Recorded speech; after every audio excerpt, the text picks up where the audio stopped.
Since its 2008 debut, Bitcoin has sparked intense debate, and fans tout it as a revolutionary financial system, while critics decry its links to crime and lack of legal status. The truth likely lies in between, and so in this video, we're going to look at whether the British government can regulate Bitcoin, whether or not Bitcoin can be used to circumvent these controls, and also whether Bitcoin is used in the majority of illicit activities in the UK. Today's episode is sponsored by Cake Wallet, where you can send, receive, and even exchange your crypto right from within the wallet.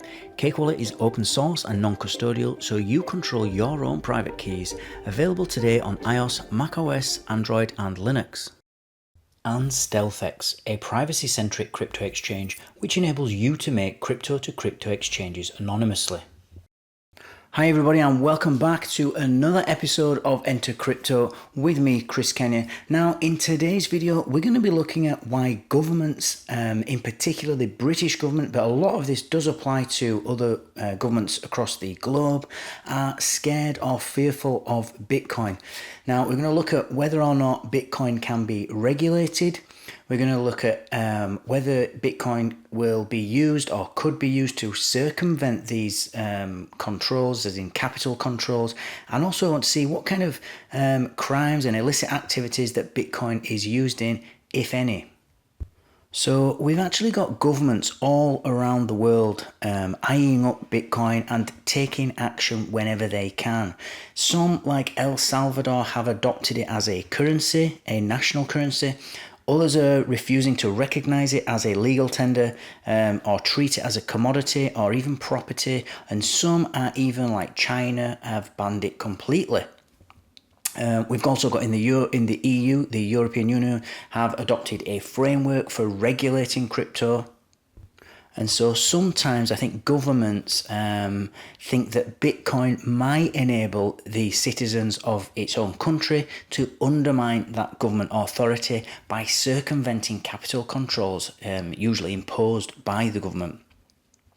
They also push a narrative of it facilitating nefarious activities by helping criminals evade detection, and because Bitcoin removes intermediaries like a lot of cryptocurrencies, it can potentially throw a wrench in the existing financial infrastructure system, and destabilize it.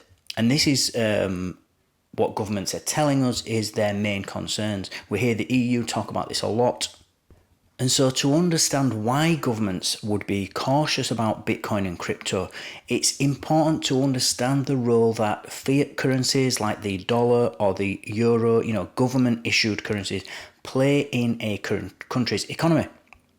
Fiat basically refers to conventional currencies which are issued by governments, and these are usually backed by faith, basically, or the credit of a government. This means that governments promise to make a currency borrower whole in case of a default. And if we look at the British government or the UK government, they rely on the central bank, which in this case would be the Bank of England, for which Parliament has authority over, and their job is to manage the supply of circulating money, the cycle of transactions in the British economy is one that involves borrowers, lenders, and consumers. And this relies some kind of, basically a chain of trust between all the transacting parties. And so the Bank of England is really the lender of last resort. So it's basically the end or final leg of that chain. So it only lends to institutions.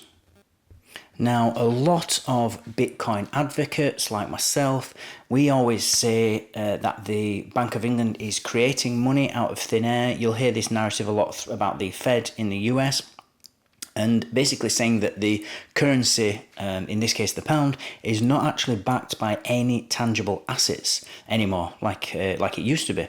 And so what they get to do then is they manipulate the supply of money in the British economy, And so, in effect, what you can say is that the Bank of England is also manufacturing asset bubbles and crises as well. They're kind of managing that as well, as a knock-on effect of being able to manipulate this money supply. And because the Bank of England uses a lot of intermediaries, such as banks, financial institutions, the government kind of distributes and regulates the flow and use of all this money in the British economy. So they can dictate how it's transferred, the sectors to which, wherever it's supposed to be distributed according to them. They can trace its utility, and they can tax it all. They can tax the earnings of individuals and businesses as well so they've ultimate control. And Bitcoin's decentralized system has the potential to dismantle this legacy system, which I've just described. And its network can do away with these intermediaries and, by extension, or as a knock-on effect, the elements of this governmental system. So this is why you'll hear a lot of crypto enthusiasts like myself say that if Bitcoin is adopted as a reserve currency, we would no longer need a central bank anymore, because crypto can be, crypto in general can be produced by anyone who's just running a full node. And these are peer-to-peer automated transfers between two parties on the Bitcoin network, means that intermediaries we no longer be required. So we don't need any management of the actual currency itself. It looks after itself. We don't need anybody to manage it, and we don't need anybody to distribute any more currency or manipulate the supply. And so this chain of trust that we have to have in this, that underpins this current financial infrastructure that we've got now, basically gets transferred if we use Bitcoin as a kind of algorithmic construct within Bitcoin's network. And a transaction is generally not included in the central ledger unless a specified majority of nodes approve it. So it's kind of like a vote, really, a vote of all the different nodes. And the longest chain wins in Bitcoin, as it does in a lot of cryptocurrencies. And so theoretically, streamlining operations between individuals and various actors in the Bitcoin blockchain network, can rearrange this current system. The financial infrastructure would be decentralized, and the power to increase or decrease the currency supply is not appointed to a single or group of authorities. So in this new setup, the role of governments in managing and regulating economic policy through intermediaries will basically become superfluous. So now comes the question of whether Bitcoin can circumvent any sort of government-imposed capital controls. And so if we look at other governments, they often institute capital controls to prevent currency outflows, because basically exports can debase that currency's value, which is obviously something the government doesn't want. And so for some of them, this is a form of control that governments exert on entities within their own jurisdictions, within their own countries. And in such instances, the stateless nature of Bitcoin comes in really handy for circumventing these capital controls and exporting wealth. This is the narrative that the government pushes, and this is why they all say that Bitcoin's so bad. And we can just look at China, because one of the better known or well-known instances of capital flight using Bitcoin actually happened in China. And it was when the country's citizens had an annual limit of $50,000 to purchase foreign currency. And there was a report done by, I think it was Chainalysis, who were a crypto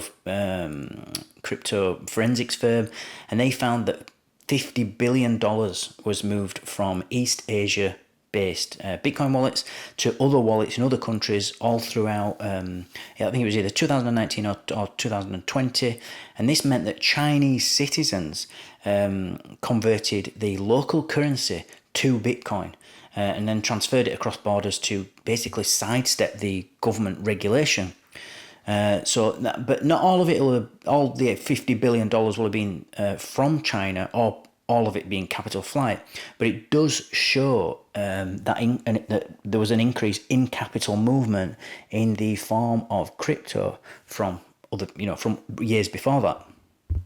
And we also have to talk about the whether Bitcoin is used in illicit activities.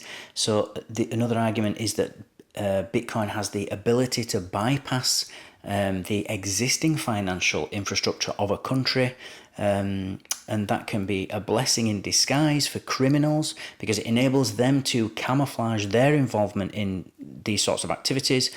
And as Bitcoin's network is pseudonymous, meaning that users are identified only by their addresses on the network. So it isn't easy to trace the provenance, shall we say, of a transaction or the identity of an individual or organization behind that address. So it isn't a surprise that Bitcoin might be favored, be a favored conduit by criminals for financial transactions, as there have been many criminal Bitcoin usage trends if you go back over the years. Most recently, if you look at, there's been some analysis of various crypto crime trends in 2023, and Chainalysis, I believe, found some ransomware, darknet activities, other sanctioned entity transactions like North Korea. We're doing all kinds of things in 2023, which is the last year that we've got any proper data. And so for all these reasons I've mentioned, many people believe that Bitcoin has the potential to disrupt the financial system, the current financial system that governments have in place. But it's also important to note that this is not yet had enough experience and enough exposure to say that we haven't had enough worldwide adoption, shall we say, to actually threaten any financial systems yet. This is all in theory, and you can see why it would work, but we haven't had anything in practice yet, any real world disruption.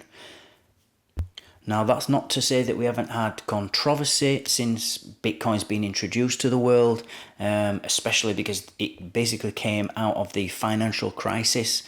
So some governments are wary of it, and they've actually, if you look at all the different governments all over the world, and the British government, it depends on which party is in power at the time, but they've alternated between criticising crypto and investigating its own use for the government's needs, their own ends. So I think that Bitcoin really does have the potential to change or certainly improve the existing financial infrastructure, and cryptocurrency in general, the ecosystem. You've got decentralized identities, voting systems, governance systems, currency systems, we've got all kinds of things. And the reality is that there's going to always be misuse. There's always going to be rife with scandals and criminals. But what's important to remember here is that so are the existing systems. And government stances on these types of issues are changing all the time. And if they continue to be more accepting, accepting these lawmaking attitudes of the last few years, if that continues, Bitcoin will become, just by the nature of the way we're going, it's just going to become more integrated into global society. And so I hope you learned something there. I always love to hear what people think so let me know in the description box below, the comments box below, what your thoughts are. Don't forget as well to like, subscribe, and click on that notifications bell so that you don't miss out on any future updates. And I'll see you all tomorrow evening. Take care.